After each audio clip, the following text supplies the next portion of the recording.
consciousness persists after physical death. You get returned to being an infant again. People think that they have one soul and one body. Suicide is very frowned upon. If you can withstand the harshness of life and still find love in your heart, then you have won this game. If we've lived thousands of lives, I can almost guarantee I probably killed myself several times, right? But when you go back, that's a grievous error.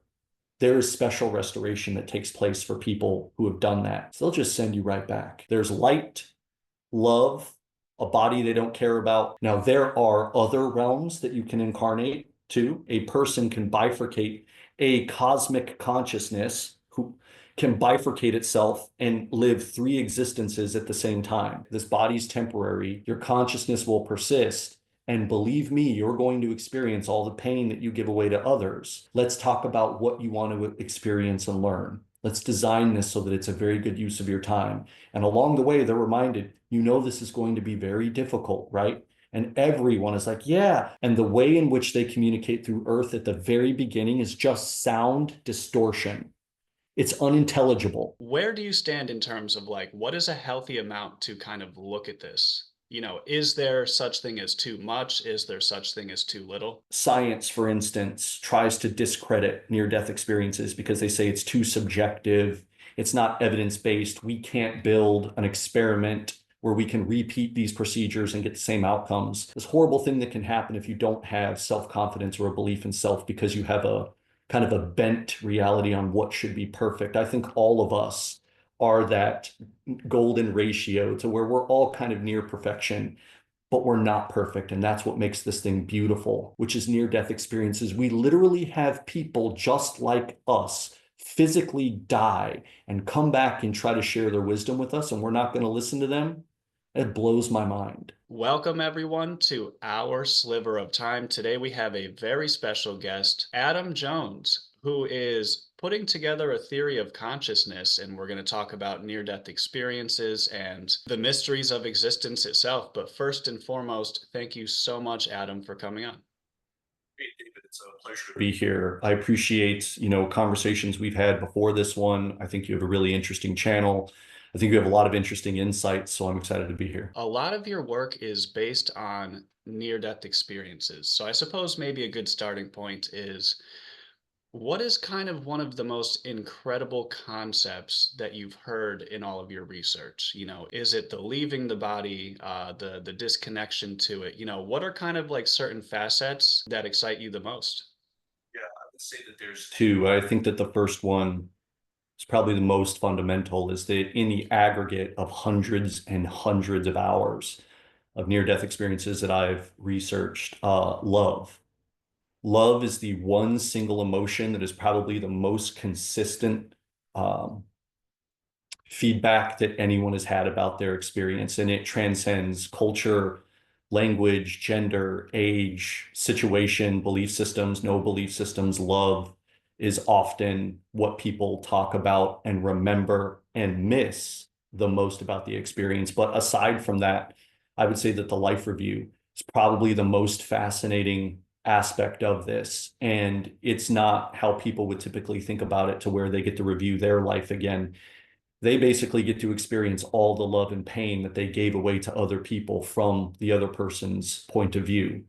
And at least in my perspective, that's the closest thing to hell that exists, is the pain that you gave away to others. I don't think that there is a permanent, religious hell that happens for bad people after their physical body dies. I think that the closest they're going to get is the pain that they gave others in their life. And it's meant to be used as a learning mechanism, which lives within the domain of quantum mechanics, talks about how you have these particle antiparticle pairs that emerge out of nothing, exist for a brief moment, annihilate each other, and then return to the vacuum. Speaking of hell, so I guess we're going to go super deep right away, right?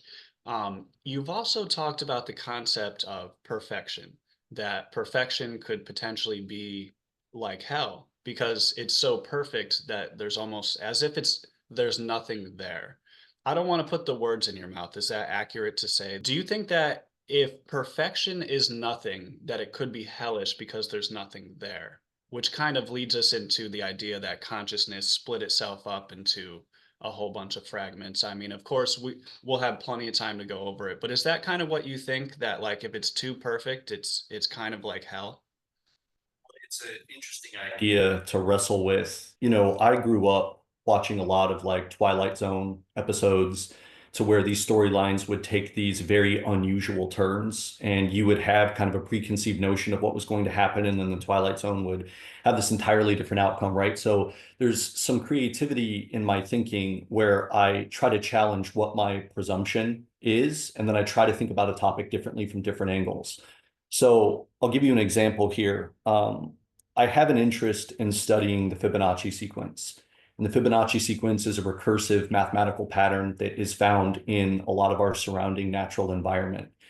And recursive means that it uses the prior two numbers. When you add them together, the sum of it is then the preceding number. So it starts out 0, 1, 1, 2, 3, 5, 8. So 1 plus 1 is 2, 2 plus 1 is 3, 3 plus 2 is 5, 5 plus 3 is 8, and it kind of continues on forever. Um, what was interesting when I was researching the Fibonacci sequence to try to understand it was that this number continues to expand. And there's a point in which the integers almost hit steady state perfection. And it's a concept called the golden ratio. And the number's like 1.168, and then the integers continue on, right? But it never hits static state perfection. It is always deviating near and almost perfection, but it never actually hits perfection. And I thought about that for a long time. Why would those numbers not hit a state of perfection? And it's because the numbers would cease. It's antithetical to infinity to have static state integers. They would have to deviate forever in order for the concept of infinity to exist. And I do think that the infinite nature of near-death experiences, I kind of use that as the groundwork. That's a common theme that you hear in near-death experiences. There's a notion of infinity or something being infinite. God's infinite, our souls are infinite. And then I kind of track that back to something that is grounded math and the golden ratio. And then I saw that, oh, well, it's not perfect. So then it brought up the question, well, what is the concept of harmony? If it were to end, that would be annihilation. And that doesn't seem very harmonious to me. And so, and it also means that the universe isn't deterministic, like it's constantly evolving. And that actually brings me a great deal of optimism and not pessimism. And it could help people have a more healthy relationship with the idea of perfection to begin with. Think about how often someone looks in a mirror. They don't like their ears, they don't like their face, they don't like how they look, they don't like how they dress, right? And then there's this horrible thing that can happen if you don't have self-confidence or a belief in self because you have a kind of a bent reality on what should be perfect. I think all of us are that golden ratio to where we're all kind of near perfection, but we're not perfect. And that's what makes this thing beautiful. Do you think that annihilation is required in order to return? If consciousness split itself into fragments, hypothetically, right? Do you think that true annihilation is required to get back to the original conscious state, in that potentially physical death is not total annihilation, given that it seems that we have the option to kind of go back in? Like, I'm just curious, like, so do you attribute physical death to actual annihilation? Not at all, not whatsoever. So in the hundreds of hours of near-death experiences that I've researched, the video interview content, as well as probably the 6, 7, or 8 books that I've read on the topic, one of the major things that is consistent about all of them is that consciousness persists after physical death. That in and of itself, we could just end there, right? Consciousness persists. That in of itself should be optimistic for all of us. Because I will tell you this, I'm very open-minded about what the data would say. I have no real interest in bending the data any other way. So if I watched hundreds, if not thousands, of near-death experiences, and 80 or 90% of them said there's nothing, there is absolutely nothing, I would have to sit with that idea and consider that maybe there's nothing when we die, right? As a secondary to that, if 80 or 90% of these near-death experiences spoke about Jesus Christ directly and specifically, I would have to sit with that idea as well and maybe rethink what my own positions are on traditional organized religion. But they don't say that in the aggregate. Genuinely, in the aggregate, there's essentially non-religious language and concepts that are used. People speak about love. They look at their body as being virtually as meaningless as a pile of jeans on the floor. They talk about a life review.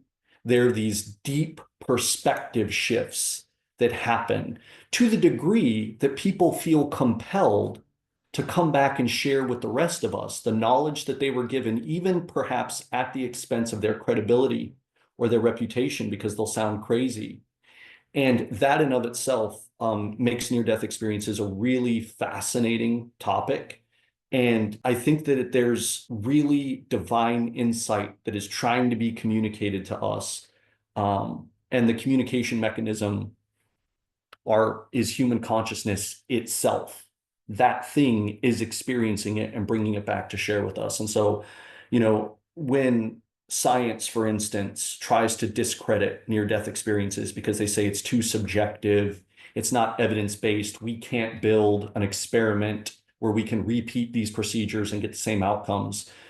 The problem with that is that I think that user perception data is very valuable. I think we use it all of the time. Google reviews, Yelp reviews, TripAdvisor, on Uber, right? You can see what their rating is. We use all of this user perception data to give us directional insight into what we can expect should we go and experience the same thing. If there's a restaurant that has 10,000 reviews, it's 4.8 stars. That in of itself probably gives me some confidence that it's worthwhile to go to that restaurant.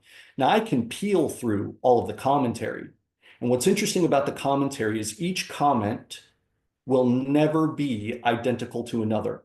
There might be some thematic patterns that are the same throughout the comments, and you can definitely find a 1 star in a 4.8 aggregate, star review.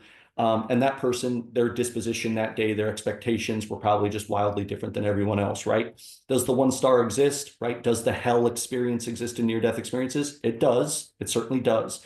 Does Jesus Christ appear in near-death experiences? He certainly does.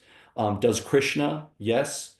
So do people's fathers, mothers, children, dogs, uncles, cosmic beings, ancient beings that they had no memory that they knew, but they realize that they've known them for thousands of lifetimes, right? So when science says it's not a reliable data set, I would beg to differ. We use it all of the time to run our lives. Now, any NDE isolated on its own is too miraculous for my rational mind to sustain, but you give me 1,000 of them, 10,000 of them, I think there should be much more respect and open-mindedness to what is being shared in them. It doesn't seem to be fully accepted by science or religions because if what they see in their near-death experience kind of goes against that religion, right? So it kind of exists. Near-death experiences kind of exist in like a lane of their own, which brings me to this next question.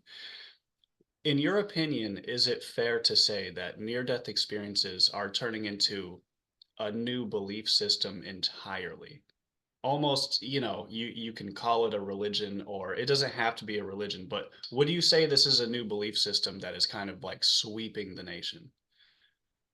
It's a domain of exploration that is beginning to happen. Whenever you start talking about science or anything that resembles a religion, I think that those two domains have very strict parameters, and those two domains really like to exclude certain ideas and only include others. And I would wager from a lot of the comment section that I see on YouTube or even within the interviews, I think that there is an open-mindedness in near-death experiences that you might not find in those other domains, and that is very promising. Yeah. And of course, the reason I ask, because having a near-death experience myself, you're talking 20 years ago. And apologies, I'm a little bit under the weather for everyone watching, but near-death experience myself 20 years ago. When I listen to near-death experiences, I tend to take what these people are saying very seriously, right? These are the people that have come just as close to death as I have, if not closer. And so I think that should be taken very seriously. Do you think, I suppose as a starting point, some people believe that we will never know what happens after we die. Other people tend to believe that we could potentially figure it out. Like, are you one of the people that are under the impression that we could literally figure out what happens after we die? And to be fair, just to be fair, like I think we could actually figure it out for some reason. I don't know if it's crazy to think that, but what do you think? Do you think we'll ever know definitively? Definitively no, but I think that we will have a very good idea of it if we pay attention to near-death experiences. There is no other way to know what the other side is like. And part of the reason why I say that is in all of my research and in all of the books that I've read, the intention of the earthly domain is not to know. That's what makes this such an accelerated learning environment, is because it is mysterious. It is an adventure. That's where the thrill comes from, is you don't know what's around the corner. You know, anytime when I was a kid and I would open up a new video game, the most exciting thing is I've never played the game before, right? And after I beat the game and then I play it again and again, I do get some enjoyment out of it, but not like the first time that I experienced it. And that's what makes this such an accelerated domain of learning, from a consciousness standpoint, from an incarnation standpoint, is that we don't know. And that's what makes the trip worth it. And that's how you get to develop yourself. Have you ever thought of the concepts like what if it's like a game within the game? You know, to give an easy example, right? Let's say you go mini golfing. Like the point of mini golfing is to get the ball in the hole under as many shots as you can, right? In the least amount. Let's say you create a new game within that game. So you're like, okay, it doesn't matter how many putts that it takes. We just want to do trick shots, right? You know, just an easy example. Like, do you think there's an aspect where we're literally playing a game inside of the game? I'm going to reference some of your work here, and you talk about the original conscious state. Do you think there's a part of it? Well, number one, do you think there's only one large consciousness that had fragmented itself in the first place? Because potentially that's a reasoning for fragmenting itself. What if it's honest to God, like super lonely, being the only conscious thing in the whole universe? Yeah, in the hypothesis that I will probably continue to modify for the rest of my life. It is not, I don't think it'll ever be a complete work. Sounds like the golden ratio, right? It almost gets to perfection, but never does. Um, I went back to the Fibonacci sequence, and here's why. When I watch near-death experiences, I find them fascinating. They're miracles. It is a miraculous thing to witness. But I have a very hard line of being logical and reasonable. And I need to tether the insights that I'm hearing from the aggregate of near-death experiences with science and mathematics. My personal intellect requires that in order to entertain it as a legitimate idea. And so I began a quest of my own self-education through my own research of, well, what is chaos theory? What is the Fibonacci sequence? What are fractals? What is fractal mathematics? What is the law of thermodynamics? What is quantum mechanics? What is quantum fluctuations? And I was scouring proven scientific concepts to see, do any of these sound like the thematic elements that I'm hearing in near-death experiences? Quantum entanglement, right? Quantum entanglement has some eerie similarity to life reviews. Quantum fluctuations, I found that fascinating. And then I looked at the Fibonacci sequence, right? I'm trying to look at all of the surrounding environment. And I understand that this statement could be a bit incendiary, but it is what it is. I think that if there was an omniscient being that had supreme rank over space, time, and matter, it wouldn't encode truth into a written document such as the Bible that could be vulnerable to distortion or destruction over time. I think it would encode internal knowledge into human consciousness and our surrounding environment. That is probably the safest place for it to universally encode truth in order for us to discover it and then make connections about things such as, is God an eternal phenomenon or is it an emergent phenomenon? So that's the question you're asking, in a sense. Has it always been there or did it emerge? Would it have been lonely if it was the only thing? I looked at the first four integers of the Fibonacci sequence and I dwelled on that idea for a while. 0, 1, 1, 2. 0, start with that. Nothing. There's nothing there. Now, in quantum fluctuations, again, particle-antiparticle pairs emerge out of nothing. So the question is our definition of nothing correct? And through a lot of my research, it says, well, there's absolute nothing, which is an absence of anything, right? And then there's nothing that we can't see or measure. Like something's there, but we don't have the instruments or the intellect to be able to measure that something is there. It just looks like nothing to us. And so when I think of the 0 in the Fibonacci sequence, I think that it is the quantum realm that is teeming with potential that we cannot yet observe. So 0. And then what comes after 0? 1. Nothing, something, right? And then you tie that back to quantum fluctuations. It's like, oh, well, this can happen. We've actually created an experiment between magnetic plates to be able to see that this thing occurs. And then the Fibonacci sequence, which is perhaps the written document of the divine, is telling us this is how I began in the beginning, right? You think of that Genesis story, 0, 1. So in my view, at least the position I take now, is that the original conscious state, which is my version of the word God, you can use whatever language makes sense to you as an audience member, there was nothing. And then its awareness came into being. Now, an important thing that I want to talk about is there isn't just 0 and 1. There's a subdecimal evolution. If you just look at numbers in general, right? It's 0.0000000 and at some point a 1, right? And then as that ticks and grows over time, you then make it to a whole number. So 0 to 1. And then there's 1.0000000, right?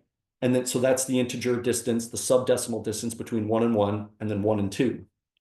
I thought about this because I was trying to understand if we are fractal representations of the original conscious state, and it emerged from nothing, and we have emotions, it probably had perception, perspective, and emotions like we do to some degree. To your point, maybe it was very lonely and it realized it was the only thing, and it probably spent an inconceivable amount of time alone. 0 to 1 is when it came into its full-fledged awareness. 1 to 1 is when it had affirmation of self, a self-actualization phase. And that's really where I think it became a profound, omniscient intelligence, because it realized that its own existence was completely meaningless and awful, and it needed a relational framework. And that's when the second one moves to the 2 integer, and then it begins to grow. I think that it fractalized its consciousness throughout reality in order to experience reality from a myriad of different vantage points, and then was assumed back into the eternal structure of existence, which is essentially that 0 plane that's teeming with potential. Have you ever heard of the idea that, the cells in our body are replaced every 7 years, but it happens incrementally, right? Because if all of your cells were to die at one time, the whole body would die, most likely, right? So it happens incrementally over time. After about 7 years, every single cell in your body has been replaced, but the body is still alive. So you're technically a new person, but you're the same person. I'm curious if you have ever thought about this concept in terms of the universe. So let's say individual entities, like a human being, right?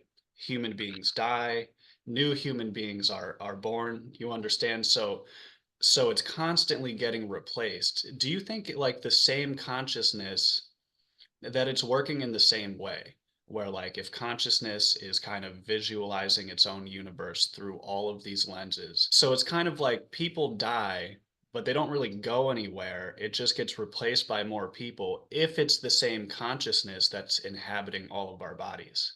Like have you ever thought about this?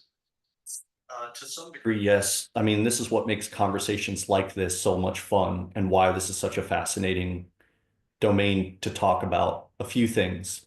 Um, Pointillist art, pointillism is what it's called, is where you have this giant canvas, and if you're very close to the canvas, all you see is dots, right? But if you step 50 feet back from this giant canvas and look at it, it's this beautiful face of a woman, right? And so I really do think that consciousness itself is a pointillist dot.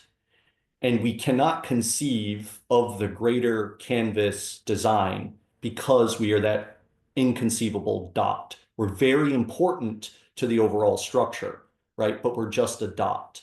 And I think that that is the limit of the earthly domain, is that you remain the dot. I think that when the consciousness escapes the physical domain, I think that's when the zoom out happens and there's this understanding of the greater design. You often hear this in NDEs. I had all of the answers. They say they got the download, things like this, right? I knew the answer to every question. I knew every question to ask, but then they come back and they're like, but I can't quite remember it. It's like a fleeting dream, right? So I do think that there is a perpetuation of consciousness that happens forever, just like the golden ratio is near harmony. And because it never exacts a perfect integer, it will continue forever. Smaller order systems always roll up to higher order systems. This is what fractals essentially are. This is what fractal mathematics talks about. Again, fractals can be seen in our observable nature, just like the Fibonacci sequence. It can be found in river systems, trees, even galaxies. You look at that, human lung structures, right? They all follow these fractal-like patterns, which is why I think our consciousness is a fractal pattern, a small order system that rolls up to higher order systems. So to your question, I do think that there is a constant incremental progression of consciousness throughout reality that is expanding forever.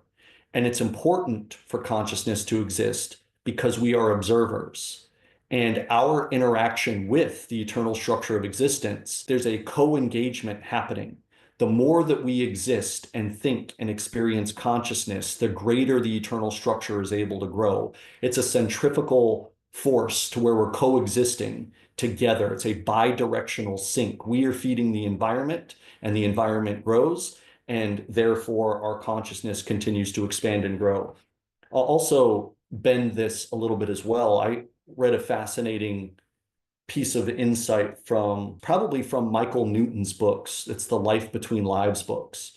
And people think that they have one soul and one body, or one consciousness and one body.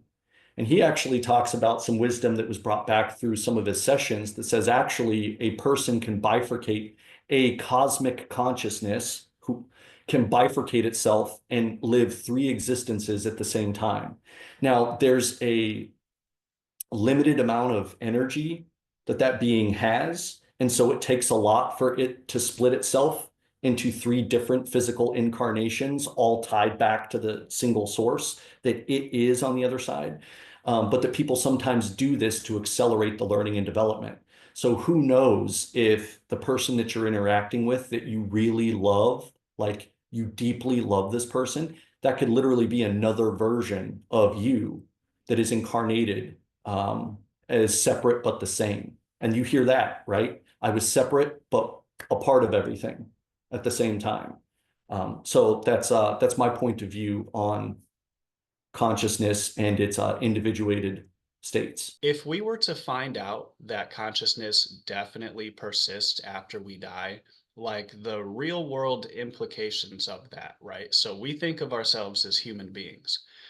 Obviously, at the moment, we are human beings, but if our consciousness moves on, that to me, that means that we're literally not human beings. We're just temporarily humans. We could be a completely different species in the future. Like this is the stuff that like blows my mind, right? So I'm curious, how do you personally perceive that? Like, okay, other people on this planet might be my own consciousness that I'm interacting with. Do you think you were ever a different species in the past? Like, where are you kind of at, like, with the reincarnation cycle?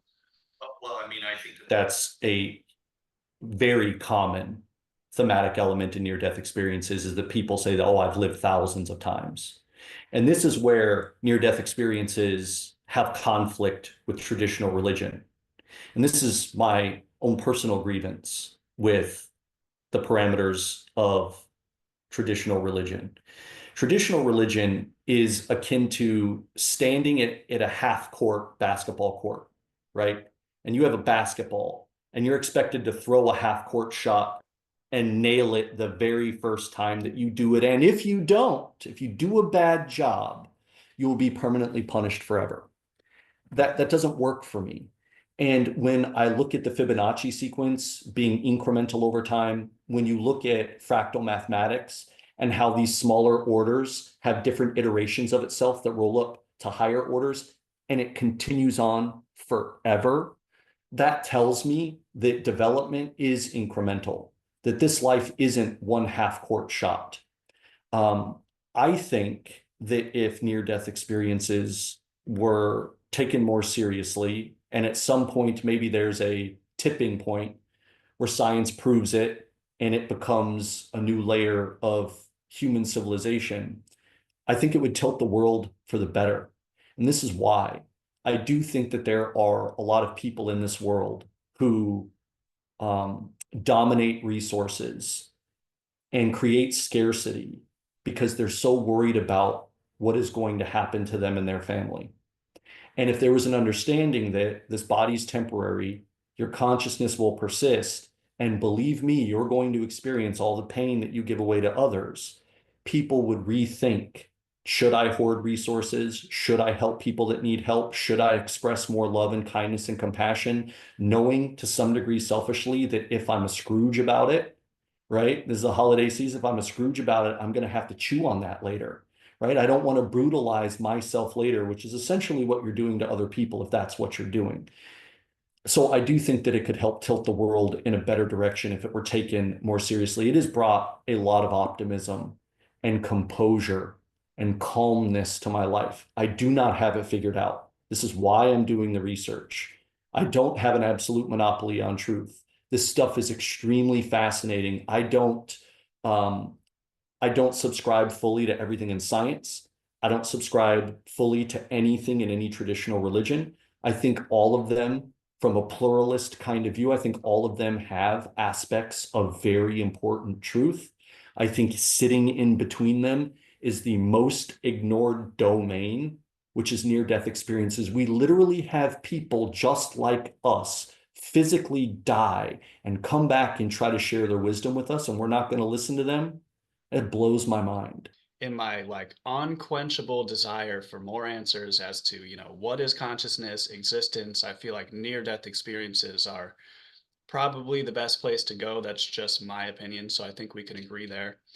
I will say, and I'll keep it brief, now that I started interviewing near-death experiencers, it's pretty bizarre where when I'm watching as a consumer, there's a part of it that's like illusory. So I believe 99% of near-death experiencers, and it was only when I started interviewing them that I'm like, you know what? I might have come across one or two people who I'm not going to specifically name, obviously, that I question the authenticity of it a little bit more, and perhaps I'm wrong. So I think that's my fear is that because it's such an unchallenged field for obvious reasons, it just makes me a little bit worried that the water's going to get muddied up by people that say, oh, I could just claim anything and it's not going to be challenged. Have you ever came across a near-death experience that you questioned the authenticity to any degree? And that's not to discredit anyone. I'm just saying, have you ever thought perhaps that they could be fabricating? I, I can't say that there's one that stands out in my memory, but do know that I'm a skeptic at heart about anything. Like even in my professional career, if someone comes to me and says that there's a problem at the company that I'm working for, I have skepticism that they even understand what a problem is to begin with. And so I begin a line of questioning to define what a correct problem is. And then I ask for the data and evidence that they have. And it could be anecdotal evidence, it could be email strings, it could be actual data itself in an Excel spreadsheet, but you're going to need to demonstrate to me why you think the thing is a problem that you think it is, right? So that's me being a skeptic. So yes, when I watch near-death experiences, I really am looking at everyone's expression, demeanor, consistency of story, things that just seem wildly out of place. Now, I'm not doing this with so much scrutiny that I can't gain value out of the story that's happening, but I mean, I pay attention to things and I can tell to some degree if someone's being honest or dishonest with me to some degree, right? But this is why the strength in the aggregate of NDEs is important. Any NDE sequestered on its own is too much for my rational mind to sustain. But if you give me 10,000 of them, 5,000 of them, then I can look for aggregate patterns across them. Now, the other thing is people who have these near-death experiences, they are different ages, different genders, speak different languages, live in different geographies, have different cultures, have different belief systems or no belief system, and died through different mechanisms. And yet the aggregate thematic pattern becomes consistent. There's light, love, a body they don't care about. There is a oneness that they feel with the universe. There's often a life review. There's a deep perspective shift. And I can say unequivocally, none of them want to come back. I find that fascinating. And so some are given a choice. Do you want to come back? Right. And some are not. Some are just sent back. Right. In either case, when they land back here, they're devastated that they've returned and they would trade anything to go back. So when I'm looking at a randomized sample of people like that have all of those different attributes and demographics that I just described, and you look at it, extrapolate it across an aggregate, that's where the validity starts to assemble in one coherent view of mine. And that's why I don't worry about charlatans or deceptive people, because that's a single data point. I'm not basing my decision off of that. I need 10,000 data points. Jeffrey Long has approaches near-death experiences with a scientific point of view. And he says that he's done 5,000 near-death experience interviews. And I've gone to his site and I've had one email exchange with him because I wanted his data. That's why I was emailing him. I'm like, can you give me all of your data? I'm very good at Excel. I'm very good at building pivot tables and categorizing thematic elements because I wanted to see for myself, based on his data set, what do I think the aggregate trends are? Unfortunately, he doesn't have all of his data centralized in a data set. It is distributed across these PDF documents that he loads onto a site. There's no way that I can open them up, read through a PDF, and then manually type all of this data in an Excel spreadsheet. I'm not doing that. But the future of near-death experience study is to have a database where all of these data points are being collected and then to have it be analyzed. And there's a lot of data platforms out there that can do this. Power BI is a data platform. Tableau is a data platform. But we need the data in order to do it. So to your point, I'm sure that some people are being deceptive for whatever self-serving reason that is. I think in the aggregate, people are telling these stories with great sincerity. And I will tell you, my favorite near-death experiences are the unexpected ones. There was this really eloquent geologist, a hardcore atheistic scientist who lived in Colorado, and she was dragged underneath a car. She was in one of those Colorado roundabouts and she was riding her bike and a truck didn't see her and it hit her and was dragging her under the car. And she left her body and she was astonished that her consciousness was separate from her body. She was like, I never would have expected this. And then she had her own divine experience where she felt love and kinship with the universe. She was astonished because she was like, I am an atheist. How did that happen? I've seen devout Christians or Catholics have an experience to where they're told that the man-made book and religion is not the right way to go. And that was unexpected, right? So those are my favorite ones, as to where someone had a cultural bias before their near-death experience and their entire perspective was shifted thereafter. one last punctuated point, because I don't want to greatly offend any audience members who are religious. I think that as audience members watching these interviews happen, we have to listen to the message and not the messenger. When someone says that they met their grandfather on the other side and he instilled this great wisdom, we don't need to focus on the grandfather. Focus on the wisdom. They met their grandmother. They saw their parents again, their children again, their great granddad again, whomever it was.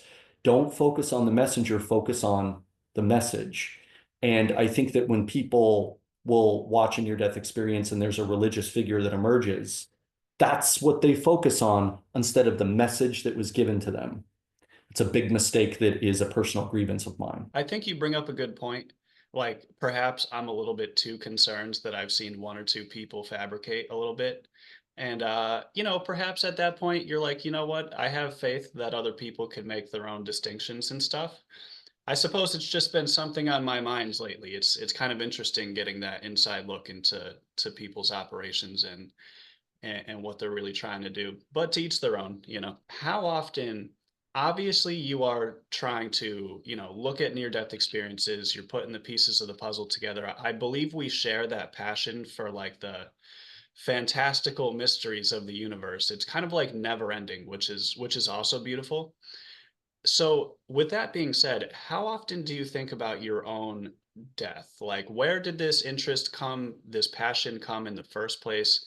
Um, and I guess as a follow-up question, so I think about death all the time because I've come very close to death. And my question is, do you think it's healthy to think about it all the time? Do you think it does it depend on the person? Like, what kind of where do you stand in terms of like what is a healthy amount to kind of look at this?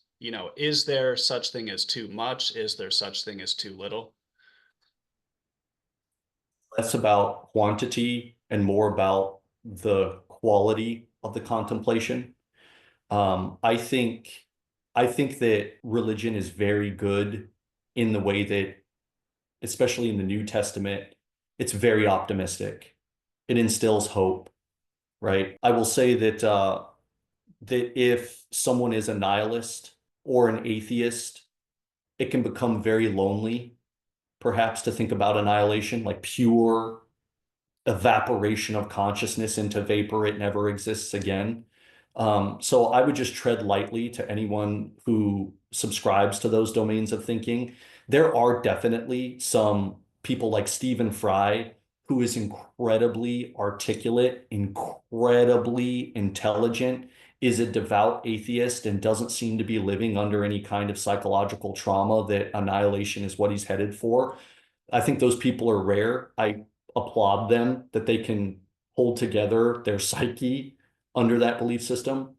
I will tell you that, I think that most people probably think about death, but many years ago, probably my oldest friend, his name was Eric Rodriguez, he died in a car accident. And that was the first time that death really got close to me, right? This isn't an elderly person dying, right? Because in my head, it's like death is for old people and other people. It's never about me, right? I haven't died yet. I have a winning streak of living. I have 20, 30, 40 years where I haven't died yet, right? I haven't missed a single day of living. But when I went to his funeral and I saw his father in their home, and he was so crushed by the death of his son that he had to lean against this wooden piano because he couldn't stand anymore. His legs were giving out. When I saw that in the living room, it changed me forever. I played soccer at the University of Illinois, Chicago. I played with probably the greatest player I ever played with. His name was Patrick Grange. He was from New Mexico. He died of Lou Gehrig's disease. He's the youngest person ever to die of Lou Gehrig's disease in New Mexico. He was 29. And talk about a horrific way to die. Your mind remains intact while your entire body slowly shuts down around you. You get returned to being an infant again. He died. That touched me as well. I've been to several other funerals since then. And then I became a father. And it's a very strange thing to know the moment that I conceived the child and they weren't there. And then 9 months later, there they are. And then 8 years later, They're a real person that came out of nothing, and they have thoughts and feelings. And so I thought to myself, I need to build a strong point of view about what death is, why it happens, and does anything happen after? Because I need to write something down for them. Because one of probably my greatest fears as a father is that when I die, that they won't sustain that in a healthy way, and they'll carry my death around to their own detriment. And that is not something that I want. But if I can find something that I genuinely, with sincerity, believe in and understand and can teach them, they won't linger too long in grief when their dad is gone. My children love me more than anyone has ever loved me in my entire life. It is a great privilege to be a father. Never had a human being love me with as much authenticity as they do. And so I was trying to find a way to make sure that they would be able to have some optimism and hope in their life whenever that day comes for me, which hopefully is not a long time. And then I want them to teach it to their kids. There's a book, Die Wise, written by Stephen Jenkinson, and he worked in palliative care for 30 years. I think he has a master's degree from Harvard in theology. And one major blueprint point for him is that North America specifically does a bad job talking about death and teaching about death. You know, if there's an elderly person dying in a hospital, people won't bring their kids in there because they don't want the kids to see the person hooked up to all the machines. No, you should bring them in there. They should be able to see this because they need to metabolize the idea slowly over their lives. When I've seen grief hit people the hardest about death, it's when they haven't spent any genuine time considering the possibility that it could happen to that person or happen to themselves at any moment. And so then when they're thrust into the throes of going to a funeral of an unexpected death of a friend or a loved one, they can't metabolize it because they never thought about it before. I think the human psyche needs decades to conceive of the idea so that when it happens, it doesn't completely devastate the person. Do you think there's like a resting period, like an optional resting period in between lives? Like sometimes you stay up for 16 hours and you're like, I need to sleep for an extra 2 hours, right? So it's like, or well, no, 16 hours, 16 hours is pretty normal actually. Let's say you stay up for like 24 hours. So you're like, now I need to sleep for like 10 hours. Do you think there's that resting period if you want to take it? I think about death regularly, and it brings me happiness. If I go to a funeral, you bet your bottom dollar I think about all of the research that I've been doing. And I mean this in the greatest and most honorable way. It kind of puts a smile on my face when I'm at a funeral. That person came to probably the hardest school in existence, and man, they did a good job. It is a celebration on the other side. This is research from the Life Between Live books of Michael Newton, to where he is able to put people under hypnosis and send them back through their superconscious to where they actually have memories of what it was like to be on the other side before they incarnated here. Fascinating books. It's a 3 or 4 book series, very well written, and the amount of specificity and detail that's given is mind blowing. It is an enormous honor and undertaking for a cosmic consciousness like us on the other side to decide to incarnate. Everybody knows how hard this is to come here. Now, there are other realms that you can incarnate to, but this one is specifically, this is the Thunderdome of all of them. This is where you will get the most accelerated learning path, but it's under the harshest conditions possible. And so when someone decides to come here, it is voluntary. They have full consent to come here, and they are able to have kind of a strategic advisement from kind of more ancient roundtable kind of strategist. You call them guides, angels. There is a long, drawn out, thought out process about, okay, we're so excited that you want to go. This is going to be incredible. Let's talk about what you want to experience and learn. Let's design this so that it's a very good use of your time. And along the way, they're reminded, this is going to be very difficult, right? And everyone is like, yeah, but they're so excited to see everyone come back and to see how much they've grown from coming back that people like, send me on the field. I want to get on the field. I want to grow like everyone else. So there is that's how people organize and decide to come. To your question, is there a restorative period? Absolutely. I have read a lot on people who led terrible lives, the Hitlers of the world, the Genghis Khans of the world, and there's no permanent hell for them. So a few things. First, life review. Do you know how agonizing their life review had to have been? They experienced every single human being's pain that they gave away. So for Hitler, that's millions, probably the same for Genghis Khan. They had to go through that, right? That's quantum entanglement. Two particles can communicate with each other across basically inconceivable distances, right? That's kind of the part of science that I've tethered to the life review. And when they finally get through it, and they do finally get through it, there are special areas that are for deep restoration. And sometimes they have to spend, and it's strange to add measurement to a non-time bound realm, but they may have to stay there for thousands of years in order to recover from the catastrophe and devastation that they created. People who live good lives, there's a restorative period as well. Doesn't take nearly as long. And one last thing I want to bring up about this is suicide. This is a part in the paper that I kind of put together. Um, Suicide is very frowned upon from all of the research that I've done. You undergo this great undertaking to come here and develop and learn, and you're so excited about it, and it's going to be difficult. And then antithetical to creation, you destroy yourself. Now, it's a temporary version of yourself. This could be part of the learning curve. If we've lived thousands of lives, I can almost guarantee I probably killed myself several times, right? But when you go back, that's a grievous error. There is special restoration that takes place for people who have done that. And this is very important as well.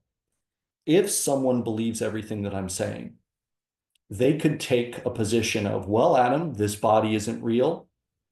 I'm going to go back home anyway. Why don't I just call it quits right now and self-delete?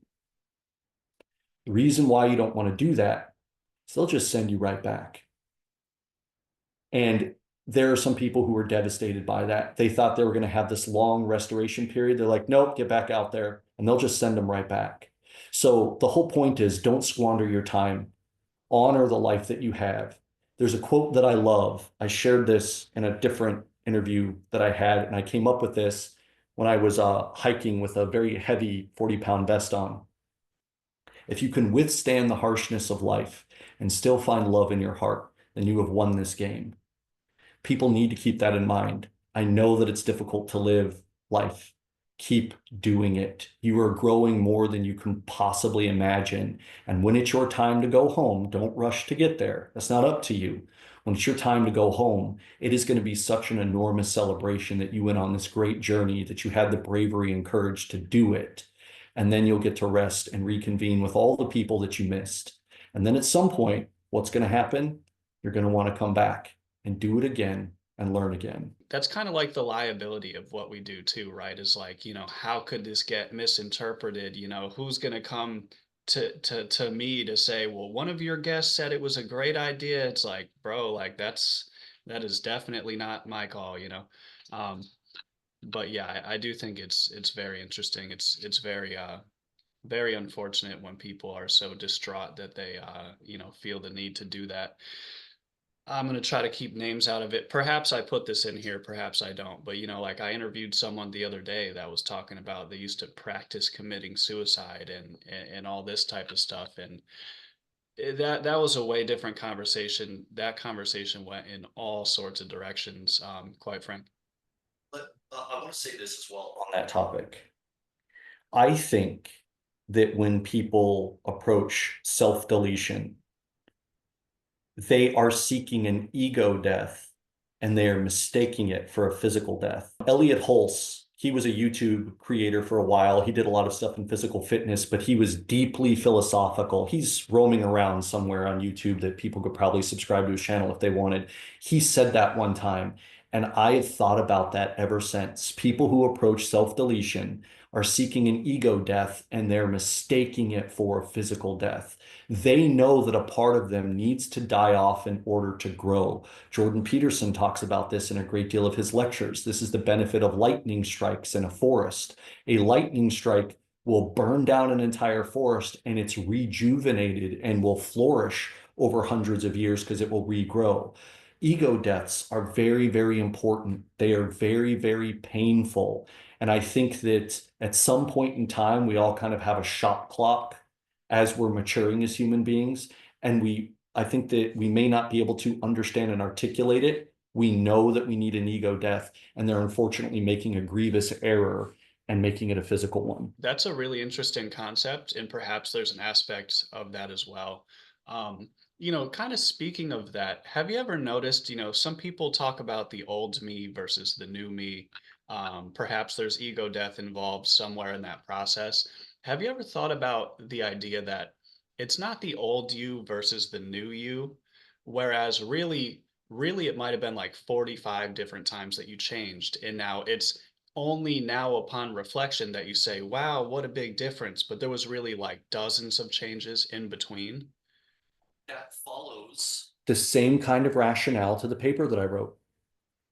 Those sub-decimal integers between 0 and 1, 1 and 2, those are those micro transformation stages that go unnoticed that are happening in someone's development.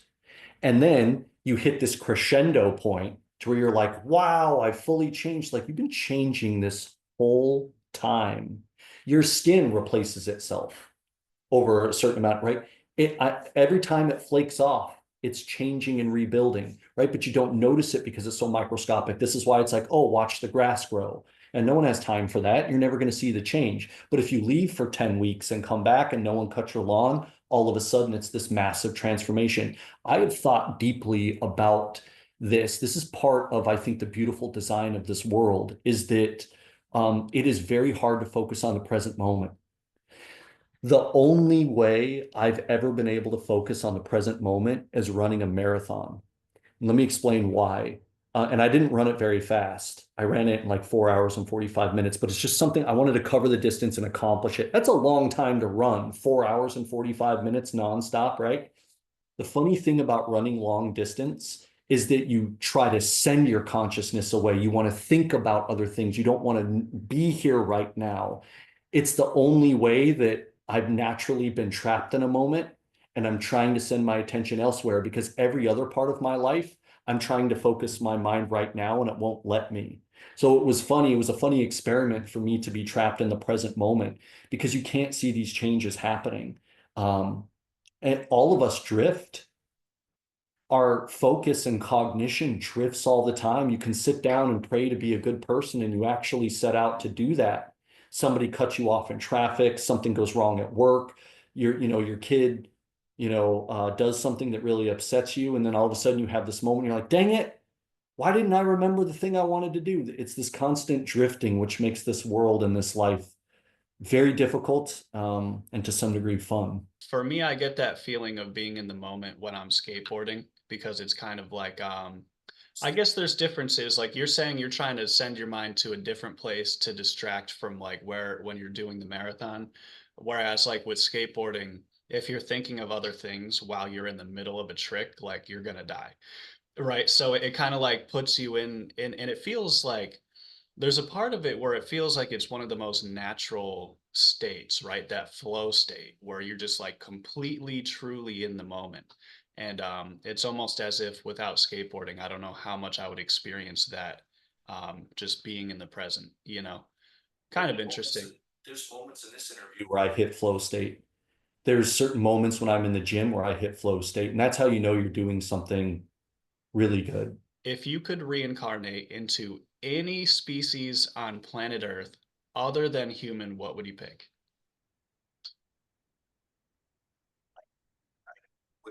person again. I cannot think about being any other conscious being. Interesting. So this is what I think about. I think, okay, like human beings have not always existed. And, hopefully they continue to exist for a very long time.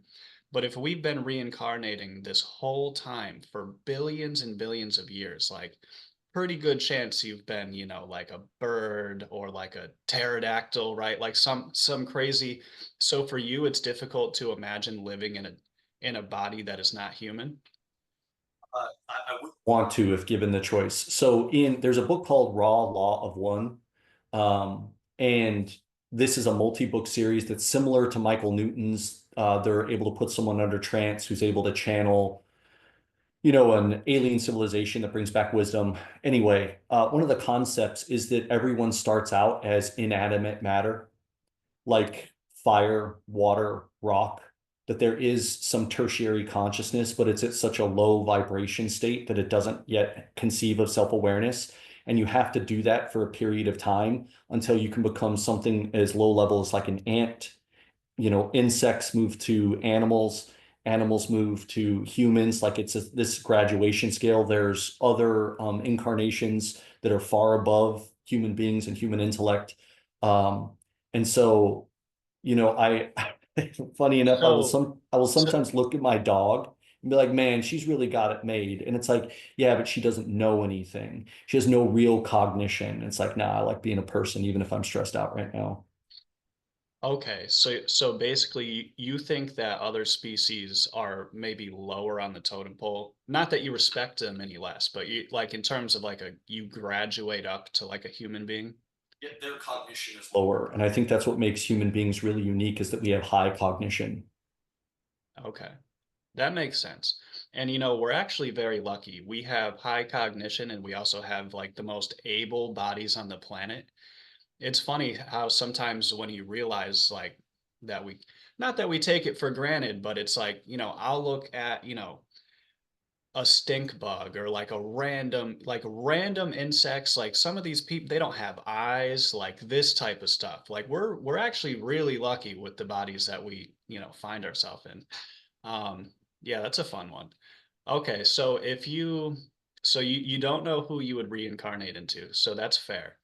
Um, I would probably pick human too, to be fair, right? You can't skateboard if you're not human, right?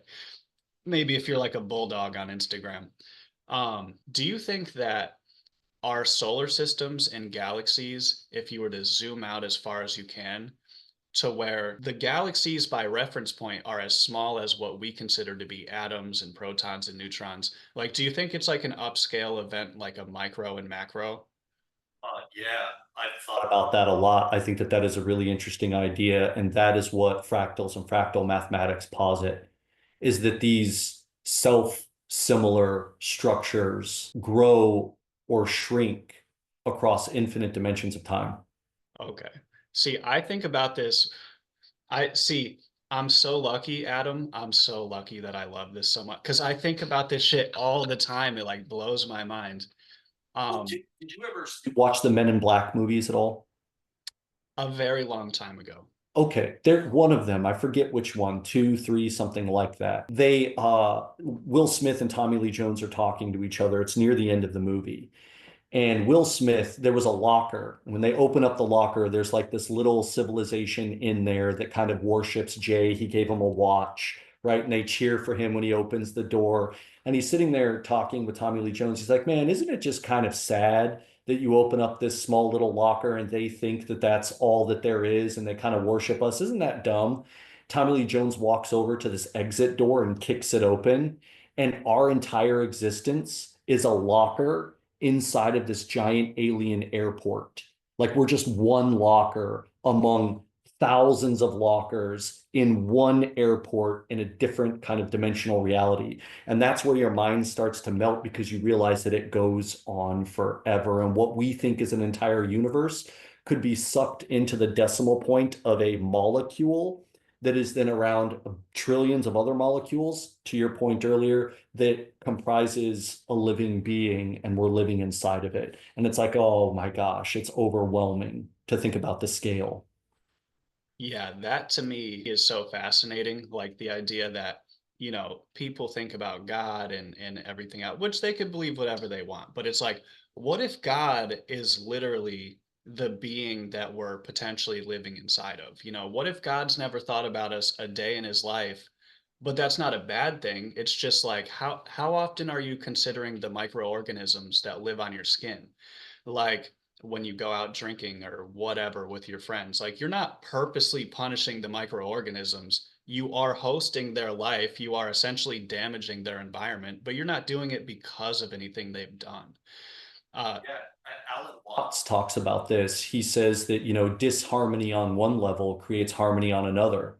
There's gut microbiome that is living inside your body right now that is in complete warfare with itself. And that is the actual thing that makes your stomach healthy and that makes your body healthy. So the disharmony on that level actually creates harmony on a different level. Um, Before we do another fun question, if I'd like to shift for a moment because I think that this is really important.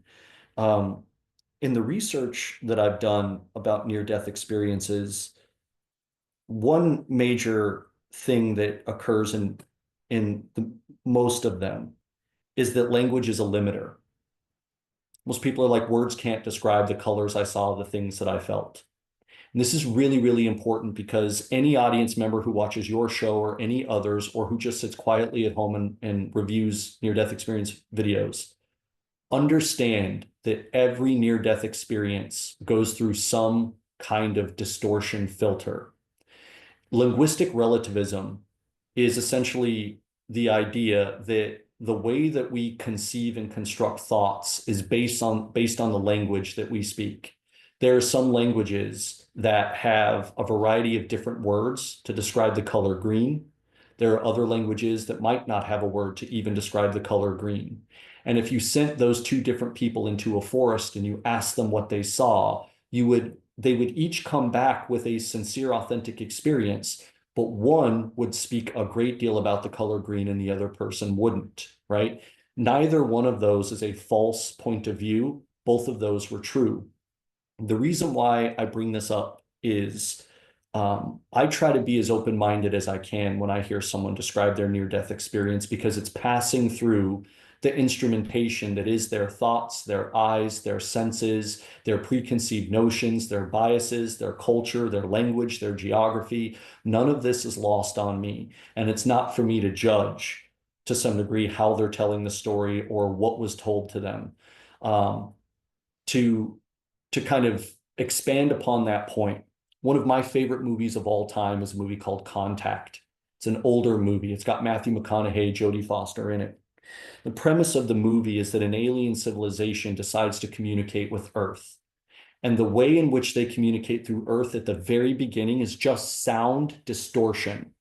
It's unintelligible. And in fact, if they weren't carefully listening, they would have missed it entirely. So then it's just distortion. They pick up on it. All of a sudden, they pay attention to it. And so there's some research and investigation. And then they realize that's not just sound distortion, that's a video. And then they're like, okay. And then they clear up the video and it's Hitler's speech. And then everyone in the world freaked out because they're like, why are aliens sending us Hitler videos? After more research, they're like, well, that was the first radio communication that civilization sent out to space. Of course, it's going to send that one back. It's the first one we ever sent. And then they were like, well, what's underneath that? And then they unpack it and realize that embedded within that video are blueprint schematics. And then they look at the blueprint schematics and they're like, holy, they want us to build something. Is this a transportation device? Is this a communication device? We don't know. And then they look at it and they're like, well, it's incomplete. It looks like we were given 3 pieces of a 4-piece schematic. Where's the missing piece? And then they think about that for a while and they're like, oh, we're not missing a piece. If you just bend page 2 and 3 together, 3-dimensionally like an advanced civilization would, then you would have your blueprint. And then they build the device. And what do they do next? They install a chair on it because they thought that the alien civilization forgot to add a chair. That is them bringing in their human preconceived biases. So they install a chair and Jodie Foster sits in it. And as she's going through this turbulent, moment, it is shaking. She's about to have a heart attack until it breaks off and she's floating effortlessly. It's like, yeah, they shouldn't have installed the chair. If you think about that scenario, think about how much misinterpretation happened, how much investigation and unpacking and distillation had to occur for them to finally do the thing. And the culmination point is that when she finally transfers to that alien realm, who approaches her? Her father, who's dead. And she realizes in that moment, oh, you're not my dad. You scanned my brain in order to find the best way to approach me. And they said, that's exactly right. We thought this would be the easiest way to communicate with you was through the familiarity of your father. Now, what would happen if she came back and told everyone it was her dad and that her dad was God? It's like, no, you're missing the point. They approached her in the way that was most familiar for her to assimilate the data and insights and information that they wanted to share. And then she says, I want to stay here forever, right? I can't go back now. I have so many more questions. And they said, well, you have to go back. This is how it's been done for billions of years. It's incrementally and slow over time. We're going to start this initial conversation and we're going to grow it over time. That entire thing sums up what my point of view is about how people should look and interpret near-death experiences. So thanks for letting me share that perspective. If you could ask one question to the person who's about to come on the show to share their near-death experience, what would you ask them? Can I pose a few questions to ask them? I don't think I can choose one. Oh, absolutely. Yeah. So one question is, what do you think is more important? The message and wisdom given to you, or who gave it to you? The second one would be, has this shifted your perspective in any significant way? And if it has, how would you like your story to shift other people's perspectives? If you could ask the person watching this video right now one question or as many as you want, what would you ask the person in the audience?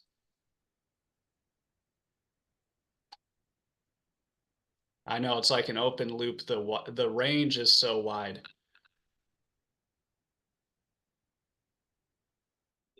You have a stack of overwhelming evidence that you are who you say you are. I like that question a lot. You know, when I was watching your interview on Tales of Resilience, that really stood out to me when you were talking about that, and I liked that a lot. Um, yeah, very interesting. Very interesting. People should, with great scrutiny and with a great deal of courage, try to peel back the layers of who they really are. It That's how you can grow as a human being. And it should not be what you want, it should be what is, and then grow from there. Yeah, and I think that requires a degree of like self-honesty as well. I'm obviously not going to speak for other people, but you know, I would argue that um, there's a lot of like self-imposed like dilution, if you will. And I think a lot of that comes from people's being worried about other people's opinions in this type of stuff. Again, I'm not going to speak for anyone else, but I do believe that what you're saying, it requires just like brutal honesty with yourself. So potentially that's a good first step.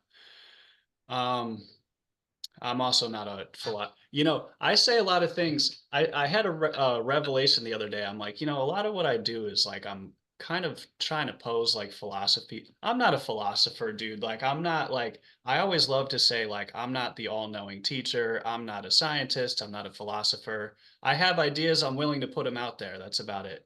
I think you are a philosopher, and I think unfortunately people probably put too much emphasis on someone who has an accreditation or degree in something.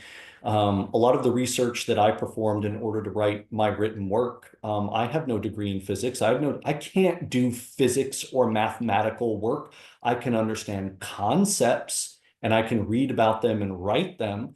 But the more that I did my own research, the more depth I had just as a human being. And so I would consider you to be an intelligent intellectual who has deep philosophical strengths and curiosities, and you're very high in openness, which is why you want to talk with so many people. If you were low in openness, you wouldn't want anyone else's opinion. That's a good point, and I appreciate the kind words, by the way. That means a lot. And honestly, man, I say this all the time, but it truly means the world to me. Like I know we're coming to a close on the episode.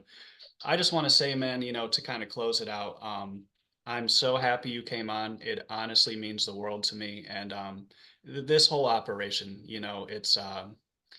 it means the world to me, man, and that's all I have to say. So thank you so much for the kind words. Thank you so much for coming on. Is there anywhere that, for people to find your work? Yeah, research near death experience at gmail.com. Okay, and I'll put that in the description as well for everyone watching. Adam, thanks again, man. It means a lot. And to everyone else watching at home, thank you so much for your sliver of time. This has been ours. Adam, thanks again. Thank you. All right, peace out.